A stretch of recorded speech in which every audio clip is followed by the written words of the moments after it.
Bismillahirrahmanirrahim. Alhamdulillahilladzi hadana lisabilil huda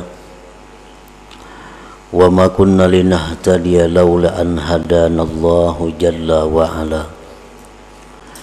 Ashhadu an la ilaha illallah wahdahu la syarikalah al-muttasifu bil qidami wal baqa. Wa ashhadu anna sayyidana Muhammadan abduhu wa rasuluhul ma'ruf bis-sakha wal wafa.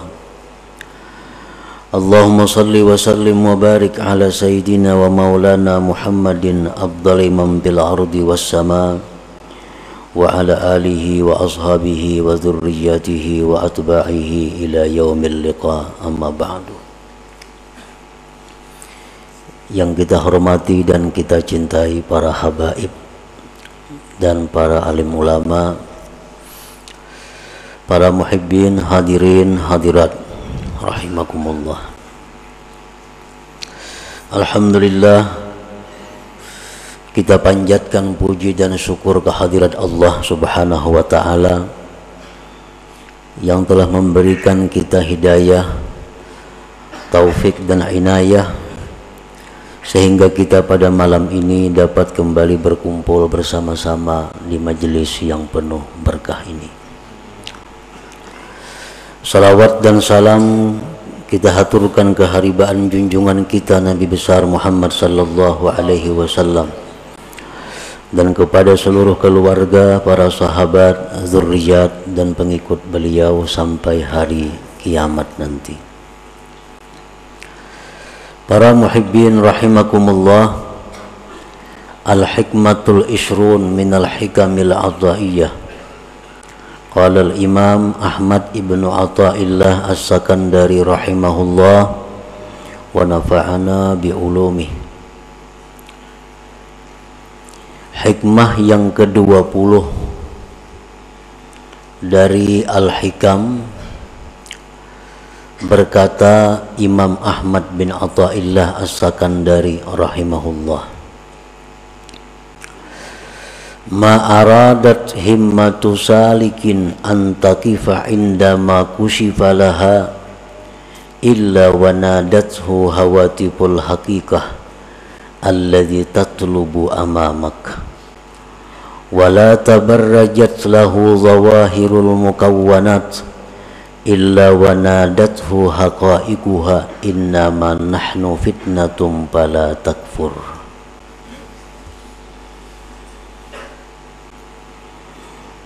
Arti terjemah dari hikmah yang ke-20 adalah tidak menghendaki keinginan orang yang tekun beribadah bahwa berhenti dia ketika dibukakan baginya, melainkan menyeru akan dia oleh suara-suara hakikat. Bermula yang kamu tuntut itu ada di depan engkau, dan tidaklah bernampak bagi seorang ahli ibadah oleh zahir-zahir ini alam, melainkan menyeru akan dia oleh hakikat-hakikat ini alam. Hanya saja kami ini merupakan cobaan, maka janganlah kamu tergoda dengan cobaan itu. Nah, para muhibbin, itulah terjemah daripada hikmah yang ke-20. Kana abdun bil amsi syaridan an siratillahi ta'ala mu'ridan an kalamihi wa sunnati nabiyyihi sallallahu alaihi wasallam munghamisan bi bihari syahawatihi wa ahwa'ihi thumma adrakathu hidayatullah subhanahu fasyarahallahu sadrahu lil islam wa ta'allama ahkamah thumma jatahada bi ta'atillah bi ada'i faraidihi wa jitinabi nawahihi wa iktsarin nawafil minas salah was siyam was sadaqah fatala zaman ala dzalikal hal kana syaitan yugrihi min qablu bil fawahish wal munkarat fal an yuwaswisu ilaihi qailan ala tara kaifa asbahta al-an anta min khairati ibadillahi salihin tata'allamu ahkamahu wa tuaddi faraidahu wa tajtanibu nawahiyahu wa tuksirun nawafil wa tashabul ulama qad asbahta min awliyaillahil muqarrabin. Fa idza rakana ila hadzal waswas wa tasharraba hadzal iha ila al yaqin min nafsihi ada ila aqbaha mimma kana alaihi sabiqa. Nah, ini adalah keterangan sekaligus contoh dari hikmah yang ke-20 tadi. Di dalam hikmah yang ke-20 itu terdapat dua bagian.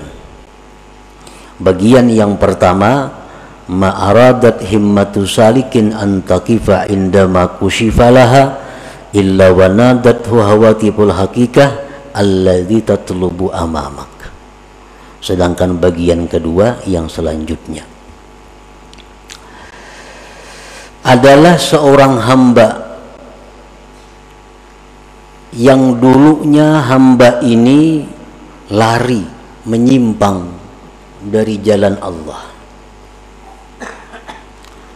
berpaling dari kalam Allah dan sunnah Nabi sallallahu alaihi wasallam.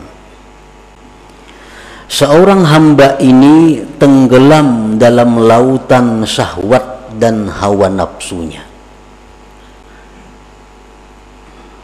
Jadi seorang manusia yang dahulunya ingkar kepada Allah, yang dahulunya manusia ini mementingkan syahwat dan hawa nafsunya, tidak peduli hukum Allah, tidak peduli halal haram. Nah, kemudian si hamba ini diberi hidayah oleh Allah, diberi petunjuk, maka Allah bukakan hatinya untuk Islam, maka dia belajarlah hukum-hukum agama. Dia kemudian bersungguh-sungguh taat kepada Allah dengan menunaikan keperduannya, menjauhi larangan-larangan Allah, memperbanyak sunat-sunat dari sembahyang, puasa, dan sedekah. Dan lama masa yang demikian, artinya bertahun-tahun, berpuluh-puluh tahun, seorang hamba yang dulunya ingkar kepada Allah kemudian dapat hidayah, akhirnya berbalik ke jalan Allah, menuntut ilmu. Pekerjaannya sekarang ini yang dulunya jauh dari majelis ilmu, sekarang menuntut ilmu, ibadahnya kuat, zikirnya banyak. Adalah syaitan dahulunya menggoda ini hamba dengan kejahatan-kejahatan dan munkar. Dahulunya si hamba ini kawan syaitan, diajak syaitan berbuat maksiat, mau. Diajak syaitan berbuat kejahatan, mau. Setelah dapat hidayah Allah, maka hamba ini telah berbalik menjadi hamba yang taat, tekun ibadahnya. Nah, sesudah hamba tadi tekun dalam ibadah, sungguh dalam menuntut ilmu, syaitan itu menggoda lagi kepada hamba ini. Tapi godaannya bukan seperti dulu, mari minum arak, mari berjudi, mari berzina, mari melakukan riba. Itu godaan dahulu, kada mampan lagi. Karena ini orang sudah dapat hidayah dari Allah, sudah menuntut ilmu, sudah rajin ibadah. Nah, syaitan itu menggoda dia. Dengan apa godaan syaitan? Ala tara kaifa asbahta al'an. Oh si fulan, ya syaitan, apakah tidak kau lihat diri engkau sekarang ini? Engkau sekarang termasuk hamba Allah yang pilihan. Nah, engkau sekarang sudah masuk dalam hamba Allah yang pilihan. Engkau belajar hukum Allah, engkau menunaikan keparduan, engkau sudah menjauhi larangan, engkau sudah banyak melakukan yang sunat-sunat, engkau sudah dekat dengan para ulama-ulama. Sekarang engkau, ujar syaitan, termasuk aulia Allah al-muqarrabin. Sekarang engkau wali. Dahulu ikan buntat, sekarang engkau wali. Ibadah engkau luar biasa, menuntut ilmu siang malam. Jadi engkau sekarang ini, ujar syaitan, sudah menjadi waliullah, sudah menjadi wali Allah.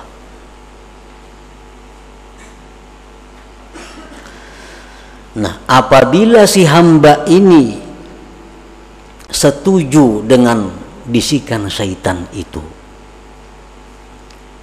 ya syaitan ikam ni wali, diterimanya itu, oh, cocok aja aku wali, soalnya wah ini aku sudah belajar siang malam, zikir 10.000, salawat 10.000, cocok aja aku wali. Nah, wa tasharraba hadzal iha ilal yakin, dan masuk ini bisikan kepada yakin. Akhirnya dia yakin, wah aku ini besar bujur-bujur wali. Ada ila akbaha mimma kana alaihi sabiqa, maka dia ini hamba kembali kepada sesuatu yang lebih jahat daripada dahulunya. Nah, lebih jahat daripada dahulunya di sisi Allah Subhanahu wa ta'ala tentunya. Nah, jadi artinya kalau kita dahulu banyak maksiat kepada Allah, dahulu kita ingkar dengan hukum Allah, sekarang dapat hidayah, menuntut ilmu, banyak zikir, banyak amal. Setelah itu kita merasa bahwa diri kita ini adalah kekasih Allah, diri kita ini orang yang dekat kepada Allah, kita meyakini demikian. Nah, kita sebenarnya lebih jahat kedudukannya di sisi Allah daripada kelakuan kita yang dahulu kala yang suka maksiat itu.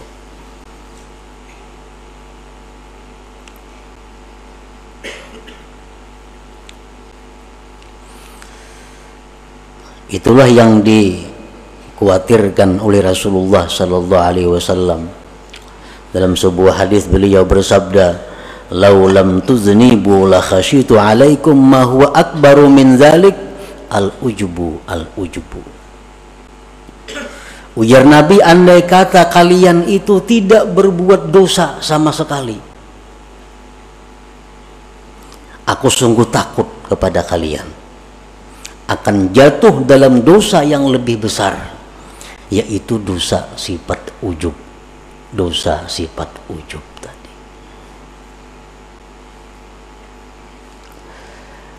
Sayyidatina Aisyah radhiyallahu anha, beliau ditanya, mata yakunur rajul musi'a? Qalat idza dhanna annahu muhsin.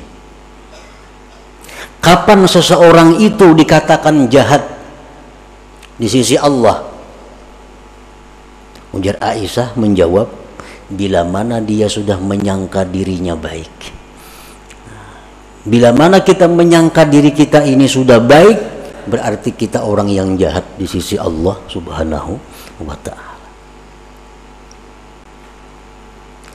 Nah, ini keterangan daripada bagian yang pertama daripada hikmah yang ke-20 tadi.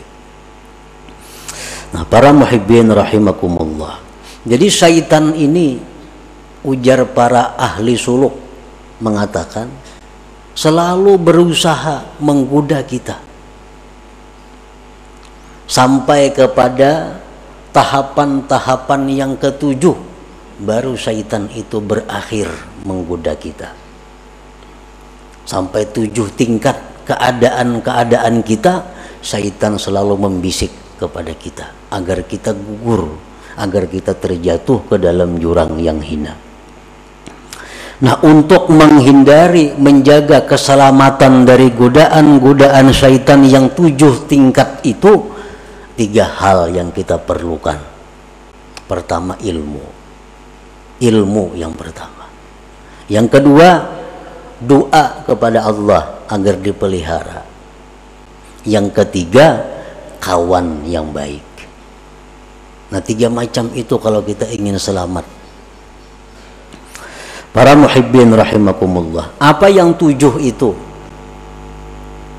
Dalam tahapan pertama, syaitan itu mengajak kita dengan ajakan ukfur, kafirlah engkau.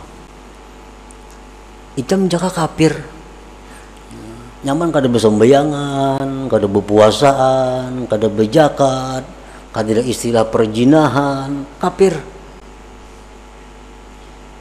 Mungkin ajakan ini tidak ditujukan syaitan kepada kita, karena kita insya Allah kada mungkin hakun bakapir, ada bisikan nyuruh kafir bakapir lah, insya Allah kada. Tapi untuk orang-orang yang tertentu bisa terperdaya dengan ajakan ukfur ini. Nah, kalau syaitan itu mengajak kita kepada ukfur, kafirlah kamu kepada Allah, ilmu yang kita perlukan untuk mengatasi ini adalah firman Allah, wa ma liya la a'budul ladzi fatarani. Tidak ada alasan wahai syaitan untuk tidak menyembah Tuhan yang menciptakan aku.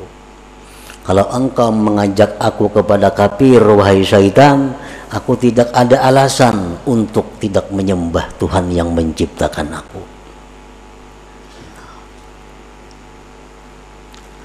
Selamat kita, kada hakun bakapir dibawai kafir kada mau. Lalu dalam tahapan yang kedua, syaitan mengajak kita, membisik kepada kita, la tuti' rabbak, la tuti' rabbak. Kalau ikam sudah Islam, ya syaitan, ikam kada perlu taat lawan Tuhan, karena ikam sudah Islam, kada perlu taat kepada Tuhan. Kada perlu sembahyang, kada perlu puasa, kada perlu zikir, karena orang Islam itu sudah selamat. Menghadapi ajakan ini, kita mesti ada ilmunya. Dengan ilmu bahwa wahai syaitan, aku kada kawa kada taat lawan Tuhan, kada kawa kada sembahyang, kada kawa kada beribadah, karena itu bekalku hari kiamat. Nah, hari kiamat tuh aku perlu bekal, bukan hanya Islam bekalku, tapi sembahyang, puasa, zakat, sembahyang sunat ini. Artinya syaitan itu kada ada membisiki kita, pang, kamu jangan sembahyang lah, kada ada pembisikan itu. Cuman dalam hati kita nih ada, dalam diri kita ada muncul asa kada hendak sembahyang. Nah tuh iya bisikan syaitan, jangan sembahyang nyernya, membubungi jangan sembahyang tuh kada ada, bang. Jangan sembahyang kadakah itu. Cuma dalam hati kita nih malas sembahyang, malas puasa, malas zikir. Nah itu bisikan syaitan yang kita atasi dengan apa? Dengan bekal. Ini mati perlu bekal. Orang hendak ke Banjar aja besangu duit. Nah apalagi mati. Bekalnya mati apa? Sembahyang banyak, zikir banyak, puasa dan lain-lainnya. Nah jadi kalau syaitan mengajak kita, dalam hati kita ini ada bisikan-bisikan yang malas untuk ibadah, kita tentang, kita lawan bahwa syaitan, bahwa aku ini perlu bekal untuk akhirat karena aku pasti mati. Nah 2 tahap syaitan menggoda kita. Tahap yang ketiga, ujar hati nih nang dibisiki syaitan, ayo ikam banyak-banyak beramal, banyak-banyak sembahyang, tapi kaina bila tuha. Nah, bila tuha aja lagi anom berhemat napa, karena nang dipandang tuh akhir umur, Ikam walaupun wah ini pak ibadah, kalau akhir umur kayaknya ikam jahat jadinya. Jadi baik wah ini berjahat kayaknya akhir umur hanya berbaik. Nah, ini mungkin seringkali datang ke dalam hati kita. Ini sering datang ke dalam hati kita. Padahal itu adalah syaitan. Kayaknya gin amal banyak, kayaknya sudah tuha. Kayaknya aja sembahyang tahajud namun sudah tuha, pada orangnya umur 60 sudah ini. Nah, bila lagi tuhanya. Kayaknya aja nuntut ilmu bila sudah tuha, kayaknya aja bila sudah tuha. Nah, apabila dalam hati kita ada bisikan seperti itu, kita punya ilmu bahwa umur itu di tangan Allah. Umur kada pandang tuha muda, kada pandang sihat sakit, kalau sampai mati. Jadi kada kawa menunda amal itu. Bila ini hendak beribadat, gawi, laksanakan, kada perlu menunda.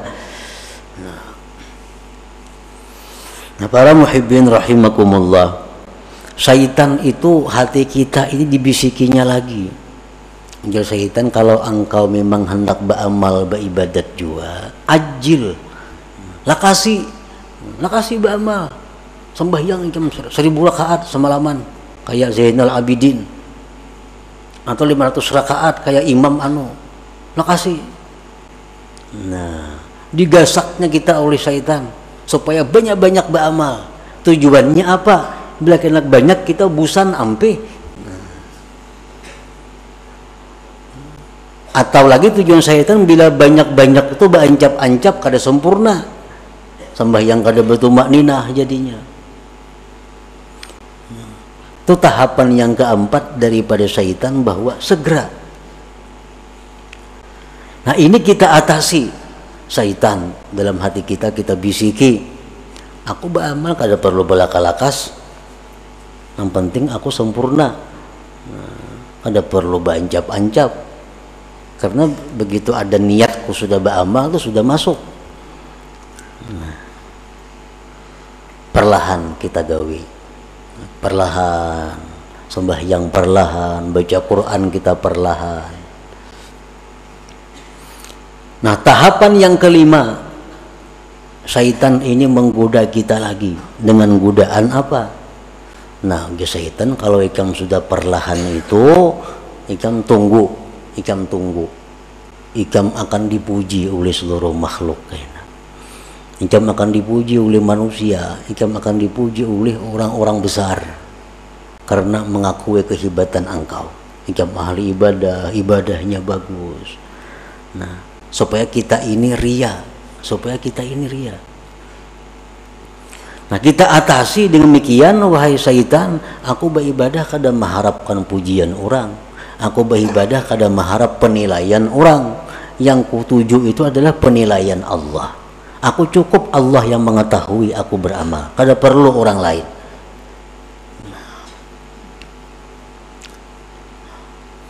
Terus kita beramal kepada Allah, beribadah. Nah, yang keenam ini, ujar syaitan, kalau ikam itu beramal sudah mengharap Allah, sudah ikhlas, nah itu ngarnya ikam bujur-bujur wali. Nah, itu orang wali. Ini yang dimaksud dengan hikmah yang ke-20 ini. Ma'aradat himmatu salikin antakifa indama kusifalaha illa wanadatu hawatibul hakikah alla yatlubu amamaka. Nah, sekarang engkau sudah wali di syaitan. Ikam beramal perlahan, teratur, ikam mengharapkan sudah karena Allah. Ikam sekarang sudah waliullah. Nah, bila kita ma'asisi itu, bila kita membujuri ampun syaitan yang mengatakan bahwa kita ini sudah wali, nah disitulah kita hancur. Nah, disitulah kita terjatuh lebih dalam daripada jurang yang dahulu kita berada.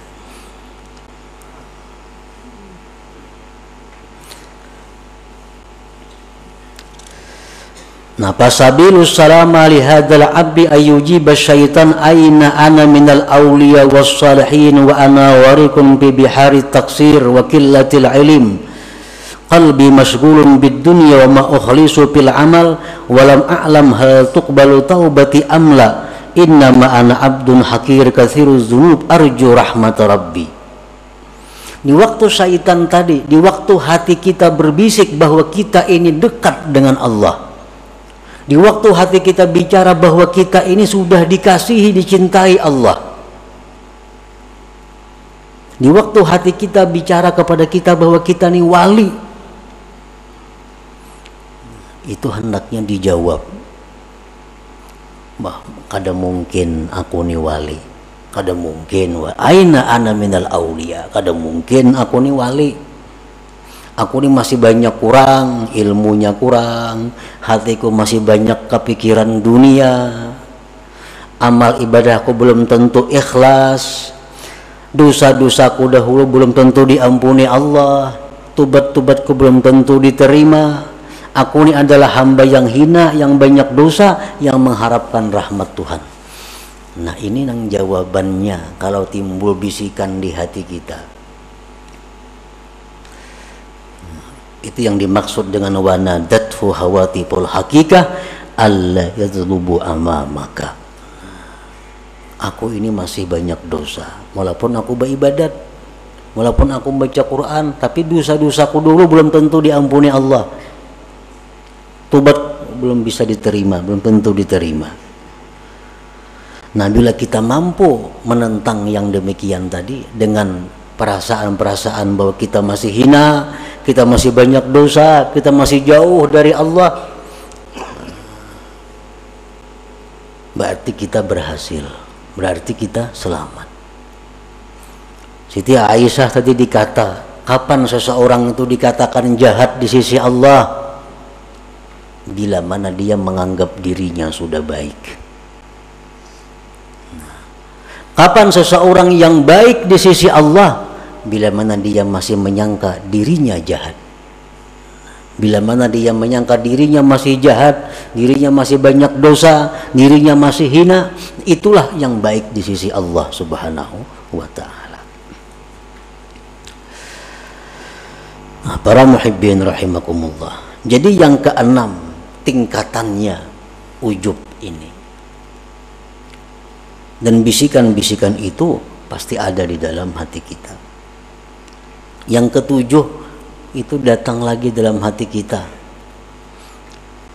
Sudah bagus, sudah 6 langkah syaitan menggoda kawa diatasi. Yang ketujuh, syaitan artinya bisikan hati kita. Bisikan hati kita ini berbicara, apa bahimahimat ba'amal, amun aku ni sudah takdir ke surga, pasti ke surga mati. Amun aku takdir ke neraka, pasti ke neraka. Nah, apa gunanya aku berhimat-himat nih? Nah, ini sudah ketuhukan beramal, sudah kebanyakan kitab yang dipelajari, sudah kebanyakan guru yang didengari, timbul pikiran itu. Nah, apa aku berhimat-himat beribadah? Amun aku takdir ke neraka, ya ke neraka juga mati. Amun aku takdirnya ke surga, walaupun aku maksiat, pasti ke surga juga mati. Nah, ini ada dalam hati seseorang hamba Allah. Bisikan seperti itu, walaupun kada semua orang, tapi ada dalam hati. Nah, bila demikian ada, kita jawab bahwa aku hidup mati bukan untuk surga neraka. Hidupku matiku untuk Allah. Inna salati wa nusuki wa mahyaya wa mamati lillah rabbil alamin. Pokoknya aku beribadah kepada Allah. Urusan ke neraka ke surga itu urusan Allah. Nah, bila kawa demikian, kita sudah berhasil melalui 7 tingkatan daripada godaan-godaan syaitan tadi. Nah, para muhibbin rahimakumullah, bagian yang kedua daripada hikmah yang ke-20 ini adalah as-saliku fi asna'i sulukihi katazharu lahu anwa'ul khawarik kastijabatid du'a wa iqbalil khalqi wa tawsi'ah fid dunya wal masyi 'alal ma wal ittila' ala asrarin nas fa idza rakana ila hadhihi wa lam yaj'alha fitnah ihtajaba 'anillah subhanahu wa ta'ala. Seorang yang ahli ibadah itu, di tengah-tengah perjalanannya kadang-kadang ada timbul hal-hal yang menyalahi adat. Orang-orang yang sedang tekun beribadah itu kadang-kadang di tengah jalannya diberi Allah keistimewaan. Seperti apa? Doanya dikabulkan. Ujarnya hujan hari. Ujarnya ini. Itu contohnya. Seperti bisa berjalan di atas banyu umpamanya. Seperti mengetahui isi hati manusia. Nah, itu sebenarnya adalah fitnah, cobaan. Apabila seorang ahli ibadah ini senang dengan demikian, maka dia terdinding dari Allah Subhanahu wa taala. Nah, artinya apa? Ini sudah zikir banyak kepada Allah, salawat banyak, sembahyangnya banyak, semuaan banyak ibadah-ibadahnya. Diberi Tuhan keistimewaan. Doanya mustajab, orang-orang datangan kepadanya. Nah, bila inya senang dengan hal-hal itu, akhirnya mengurangi ibadah-ibadahnya, berarti dia sudah terdinding daripada Allah Subhanahu wa taala. Nah, jadi di pertengahan umur di mana kita sedang tekun beribadah, itu Allah beri kita keistimewaan bahwa itu adalah fitnah, itu ujian. Bila kita pegang ujian itu, kita akan terdinding daripada Allah. Orang membaca zikir, membaca ba'amal, amalan macam-macam dibaca, itu ngarannya salik orang yang berjalan menuju Allah.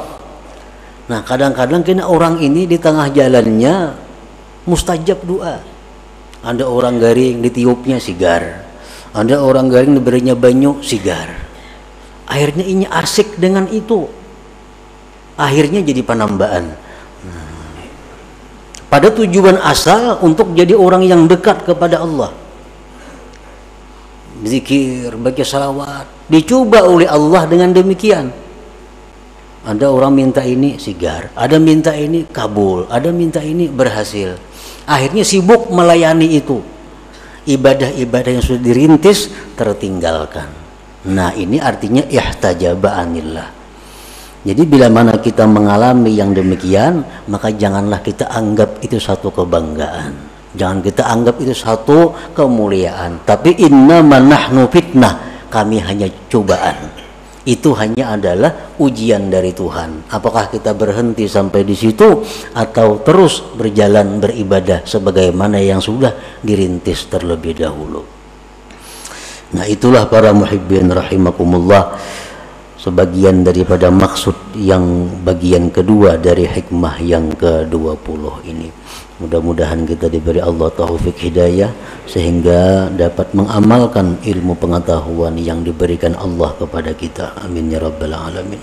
Ila hadratin Nabi sallallahu alaihi wasallam. Al-Fatihah. Bismillahirrahmanirrahim. Iyyaka na'budu wa iyyaka nasta'in.